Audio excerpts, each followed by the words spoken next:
All you need is a mobile device and you can get great footage. Like I'm gonna show you, for example, switching to the iPhone 7. Okay, this is an extremely old phone. It's like from 2015 or 16, I'm not sure, but it is an old phone and it is now recording 4K 30 frames per second.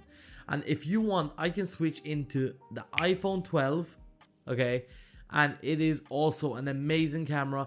Yes, the phone is newer. I think it came out around 2020, but it is still very usable, same as the iPhone 7. And switching back to my G7X, and you can see the quality. There's motion blur behind me. The motion blur was not added in post-processing. It is a focal point set on the camera itself. I'm currently, I think, recording at like 2.0 focal point. I know I set it to 8, but then when you zoom in a bit, it goes up in increments. This camera came out in 2016 as well as the iPhone 7, I believe, and it is also an amazing camera. It is on the pricier side of €650. I remember watching a vlog from Nate Shot, and he got this exact camera, and I was watching him as a kid, and I was like, oh my god, I really want it. I was about 16 years old back in 2016, and when I seen him use the camera, I thought like, oh my god, if I would have that camera, I would become a vlogger.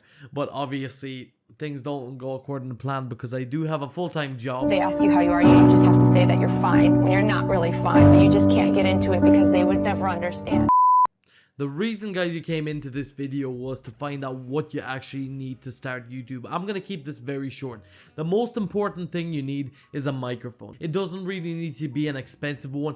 It just needs to be beside your mouth. Especially if you're recording footage from very far away. If you're going to be vlogging arm's length, you don't really need a separate dedicated microphone, because the microphone that you have on the mobile phone will most likely catch all the audio, but you might want to block out the wind noise. I would recommend getting like a small sound muff or even a piece of foam for that matter. The next important thing you need, guys, is gonna be a microphone. Okay, this is a shotgun microphone I got for very cheap. I don't know, it was about like maybe £5 or £10. So this microphone would pick up everything that coming from whatever you're pointing at. I cannot use it on my G7X because it does not have an external audio input. I cannot use this audio device since I don't have a 3.5mm jack on the iPhone 12 nor the iPhone 7. If you are gonna get a shotgun microphone with a 3.5mm jack and you do want to use it for an iPhone, you will need to get an external adapter just like this. Just make sure you get it from the Apple store yourself, because these will not work if you get it from a third party,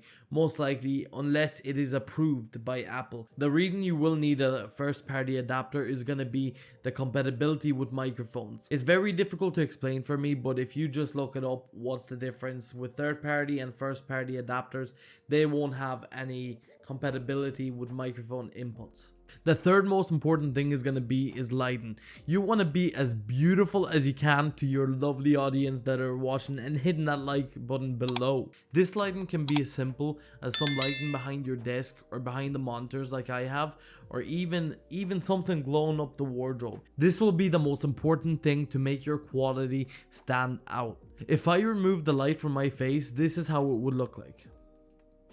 Imagine me recording a video like this. You can probably see a load of noise in the background, and this would not be acceptable for my video. The lighting is going to be very important to keep the viewers engaged. If they come into the video and see no background lights at all, it's 2024. Excuse me, what are you doing? I'm going to cut the video here, guys. So the three most important thing, you can record on an iPhone, improve the sound quality of your video because people are listening to the sound quality, not watching the video. And the third thing is going to be improve your lighting.